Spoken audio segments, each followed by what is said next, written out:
Mēs šito nomājam. Mēs viņu kaut kad sen. Mēs tur kad iegādājāmies 2 vai 3 gadus atpakaļ. Mēs viņu tā kā tukšu nopirkām. Jo mums bija tā kā pats sākums. Likās 3,5 tūkstoši kvadrātmetri. Tas bija mums 3,5, jā? Jā, tur viss pa boksiem iekšā. Likās, ka līdz ausīm. Nebija ne kāriņa, roklām un visu. Paņēmām, cik finanšu resursu atļauj tā kā noma. Un tagad jau, zin kā, lēnām sāk apaugt. Likās, ka plaukt nekad dzīvē nebūs vajadzīgi. Bet tagad sanāk, ka mēs pat jau sākam ņemt. Jūs agrāk bez plauktiem kaut kā? Jā.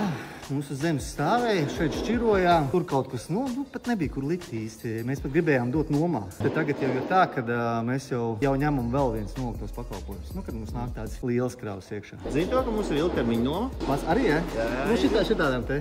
Ot mums arī, mēs mēnesī maksājam, tur laikam kaut kādas 600, 650. Nomai ļoti liels pluses ir tas, ka man vismaz patīk, ka tu zini, ka tu nekad neapstāsies. Nestīva tehnika sabojājās. Tev uzreiz vietā. Tur jā, tev tā galvas sāpe nav nekā. Tu vari nodarboties ar savu lietu, kuru mēs pelnam naudu. Ja? Te ir tas pelna sev naudu, ja, teiksim, un līdz ar to mums tur neatšķirās.